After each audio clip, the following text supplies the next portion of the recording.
Hello friends, concept class की इस नई वीडियो में आपका स्वागत है। आज का हमारा टॉपिक है difference between capital market and money market. तो कैपिटल मार्केट क्या होता है, मनी मार्केट क्या होता है, इनके बीच में क्या डिफरेंस होता है, ये सारी चीज़ें आज हम इस वीडियो में समझेंगे और अपने सारे कॉन्सेप्ट को क्लियर करेंगे। तो चलिए शुरू करते हैं और समझते हैं कि कैपिटल मार्केट क्या होता है और मनी मार्केट क्या होता है।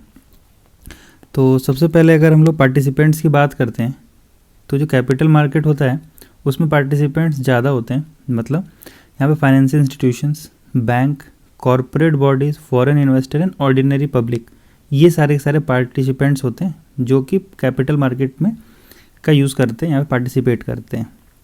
अगर वही मनी मार्केट की बात करते हैं तो यहाँ पे RBI, bank, financial institution, finance company, ये सारे मेन पार्टिसिपेंट होते हैं। तो इन दोनों में यहाँ पे डिफरेंस ये होता है कि यहाँ पे इंडिविजुअल नहीं होता है। यहाँ पे आपका जो कैपिटल मार्केट होता है वहाँ पे इंडिविजुअल होता है और मनी मार्केट में इंडिविजुअल्स नहीं होते हैं। इंडिविजुअल मतलब एक आदमी दो आदमी नहीं होते, आप और हम मनी मार्केट में पार्टिसिपेट नहीं कर सकते। दूसरा जो डिफरेंस है, अगर हम इंस्ट्रूमेंट्स की बात करते हैं कि क्या क्या कैपिटल मार्केट में ट्रेड होता है, उन सारी चीज़ों को समझते हैं। तो यहाँ पे equity shares, preference shares, debenture, bond, ये सारी चीज़ें यहाँ पे ट्रेड होती हैं, मतलब खरीदी बेची जाती हैं कैपिटल मार्केट में। वहीं अगर हम मनी मार्केट की बात करते हैं तो मनी मार्केट में call loan, treasury bill, commercial paper, certificate of deposit, इन सारी चीज़ों का ट्रेड होता है। ये सब चीज़ें क्या हैं, अगर आप लोगों को ये समझ पता नहीं होगा तो आप कमेंट कर दीजिएगा, मैं इन सब चीज़ों के बारे में एक वीडियो बना दूंगा, जो भी आपके इंस्ट्रूमेंट्स हैं ये। दूसरी जो चीज़ है, तीसरी जो डिफरेंस है वो है कि यहाँ पे बहुत लो डिनोमिनेशन में ट्रेड होता है, बहुत लो डिनोमिनेशन ट्रेड होता है कैपिटल मार्केट में। 10 रुपये, 100 रुपये, 50 रुपये, इस तरीके के शेयर्स होते हैं और डिवेंचर, बॉन्ड, ये सारे होते हैं। वहीं अगर हम लोग मनी मार्केट की बात करते हैं तो यहाँ पे लार्ज अमाउंट में मतलब ट्रेड होता है, जैसे 10 करोड़ मिनिमम कॉल लोन का जो अमाउंट है वो 10 करोड़ है, मतलब करोड़ों में यहाँ पे ट्रेड होता है आपको मनी मार्केट में। और जो कम डिनोमिनेशन होता है, क्योंकि यहाँ पे इंडिविजुअल ऑर्डिनरी पब्लिक होती है तो करोड़ की तो मैं कुछ ट्रेड कर नहीं सकती है, इसीलिए कैपिटल मार्केट में का जो डिनोमिनेशन होता है काफ़ी लो होता है। अगर हम ड्यूरेशन की बात करते हैं कि कितने समय तक के लिए यहाँ पे हम ट्रेड कर सकते हैं, तो यहाँ पे जो मैच्योरिटी होता है मोर देन 1 ईयर होता है, मतलब एक साल से ज़्यादा के लिए यहाँ पे हम शेयर को, बॉन्ड को, इन सारी चीज़ों को ट्रेड करते हैं। यहाँ पे 1 दिन से लेके 1 साल तक का होता है, मतलब यहाँ पे जो टाइम होता है वो मतलब 1 साल तक का होता है, 1 ईयर, और यहाँ पे मोर देन 1 ईयर होता है ना, यहाँ पे मोर देन 1 ईयर होता है। लिक्विडिटी की बात करते हैं, मतलब कहाँ पे जो ट्रेड करना काफ़ी ईजी है, ट्रेड करना काफ़ी ईजी का मतलब ये है कि कितनी आसानी से यहाँ पे हम लोग सेल कर सकते हैं या फिर हम परचेज़ कर सकते हैं। तो यहाँ पे आपका लिक्विडिटी जो कैपिटल मार्केट में, वो only actively trade security have ready market, hence there is no guarantee of liquidity. Liquidity हो भी सकती है और नहीं भी हो सकती, गारंटी नहीं है यहाँ पे। मतलब किसी शेयर की डिमांड अगर ज़्यादा है तो उसकी लिक्विडिटी ज़्यादा रहेगी, ज़्यादा ट्रेड होगा वो। अगर किसी शेयर की लिक्विडिटी कम है, इसका मतलब उसकी डिमांड काफ़ी कम है। तो यहाँ पर कोई गारंटी नहीं है कि लिक्विडिटी होगी या नहीं होगी। आप कोई चीज़ बेचना चाहें, उसका कोई खरीदारी नहीं है तो बिकेगी नहीं। यहाँ पे जो आपका मनी मार्केट है वहाँ पे फॉर्मल एग्रीमेंट होता है लिक्विडिटी क्रेडिट करने के लिए। तो यहाँ पे DFHI होता है, discount finance house of India है, ये इस्टेब्लिश किया गया है ताकि वो मार्केट में कम से कम मिनिमम लिक्विडिटी को मार्केट में बनाए रखे ना, नहीं तो फिर यहाँ पे ट्रेड करना काफ़ी मुश्किल हो जाएगा। अगर हम लोग यहाँ पे सेफ्टी की बात करते हैं तो जो अगर कैपिटल मार्केट है वहाँ पे market security of every type of company bought and sold, तो यहाँ पे रिस्क काफ़ी ज़्यादा होता है। अलग अलग तरीके की जो ट्रेड होते हैं वहाँ पे किए जाते हैं, कई तरह की कंपनियाँ हैं, उनको खरीदा बेचा जाता है, तो यहाँ पे रिस्क काफ़ी ज़्यादा होता है ना, ज़्यादा रिस्क होता है। और यहाँ पे जो ट्रांजैक्शन है made in instrument issued by financial institution, यहाँ पे इंडिविजुअल हैं तो एक आदमी दो आदमी का रिस्क ज़्यादा होता है। और अगर हम मनी मार्केट में देखते हैं तो यहाँ पे इंस्टीट्यूशंस हैं, तो इंस्टीट्यूशन का फेल होने का चांस काफ़ी कम होता है, और काफ़ी स्ट्रॉन्ग कंपनीज होती हैं, इसलिए यहाँ पे सिक्योरिटी होती है ज़्यादा। ठीक है, तो यहाँ पे सेफ्टी कम होती है कैपिटल मार्केट में, मनी मार्केट में सिक्योरिटी ज़्यादा होती है।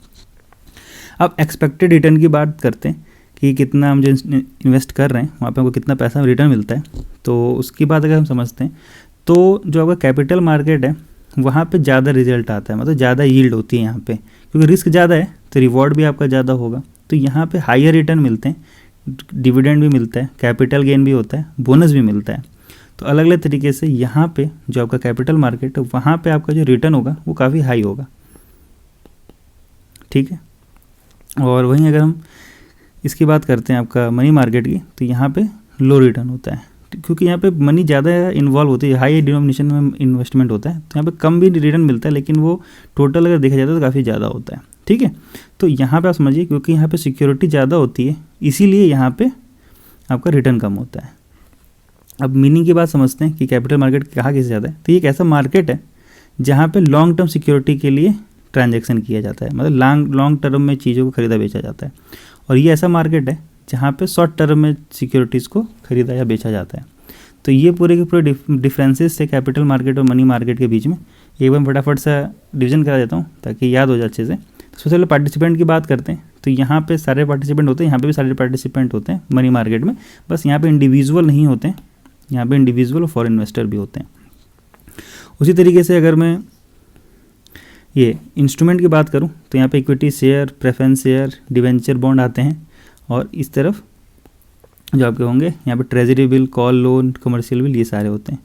अगर हम आउटले की बात करते हैं कितने रुपए तक का इन्वेस्टमेंट होता है, तो यहाँ पे लो डिनोमिनेशन होता है, लो, ठीक है। यहाँ पे काफ़ी ज़्यादा होता है, लार्ज अमाउंट की बात होती है, लार्ज अमाउंट में शेयर ट्रेड होते हैं। ड्यूरेशन की बात करते हैं तो ये मोर देन 1 ईयर होता है, 1 साल से ज़्यादा के लिए, लंबे समय के लिए, लॉन्ग टर्म के लिए यहाँ पे होता है, और यहाँ पे शॉर्ट टर्म के लिए 1 साल तक के लिए। लिक्विडिटी की बात करते हैं तो कैपिटल मार्केट की जो लिक्विडिटी होती है वो उसकी कोई गारंटी नहीं होती है, लिक्विडिटी हाई भी हो सकती है और लो भी हो सकती है अकॉर्डिंग टू डिमांड। यहाँ पे DFHI बनाया गया है जो कि ये मिनिमम लिक्विडिटी को गारंटी करता है ताकि मिनिमम लिक्विडिटी बनी रहे। सेफ्टी की अगर बात करते हैं तो जो आपका कैपिटल मार्केट है वहाँ पे सिक्योरिटी ज़्यादा रिस्क ज़्यादा होता है। क्यों? क्योंकि यहाँ पे कई तरीके की कंपनियाँ होती हैं जिन्हें खरीदा बेचा जाता है। यहाँ पे जो सिक्योरिटी होती है काफ़ी ज़्यादा होती है, क्योंकि यहाँ बड़े बड़े फाइनेंशियल इंस्टीट्यूशन होते हैं और बहुत स्ट्रॉन्ग कंपनीज होती हैं, इसीलिए वहाँ पे सिक्योरिटी हाई होती है, क्योंकि उनके फेल होने के चांसेस काफ़ी कम होते हैं। अब वहीं अगर हम एक्सपेक्टेड रिटर्न की बात कर रहे थे, तो एक्सपेक्टेड रिटर्न, क्योंकि यहाँ पे रिस्क ज़्यादा है तो रिटर्न भी ज़्यादा होगा, ठीक है ना, हाई रिटर्न होता है। और यहाँ पे रिस्क कम है तो इसलिए यहाँ पे लो रिटर्न होता है इन्वेस्टर के लिए। और मीनिंग की बात करें तो यहाँ पे ऐसा ये ऐसा मार्केट है जो long term security long term में सिक्योरिटीज़ को ट्रीट करने के लिए होता है, और ये शॉर्ट टर्म के लिए होता है, ठीक है। तो ये पूरी की पूरी वीडियो थी। उम्मीद करता हूँ आप लोगों को वीडियो समझ में आ गई होगी और अच्छे से समझ में आया होगा, कॉन्सेप्ट आपका क्लियर हो गया होगा। इसके नोट्स बना लीजिएगा ताकि आपको रिवाइज़ करने में काफ़ी आसानी हो। तो वीडियो पसंद आई होगी तो वीडियो को लाइक कर दीजिएगा और शेयर भी कर दीजिएगा, और मेरे चैनल को सब्सक्राइब भी कर दीजिएगा, ठीक है। तो पढ़ते रहिए, खुश रहिए, स्वस्थ रहिए, बेस्ट ऑफ लक, जय हिंद।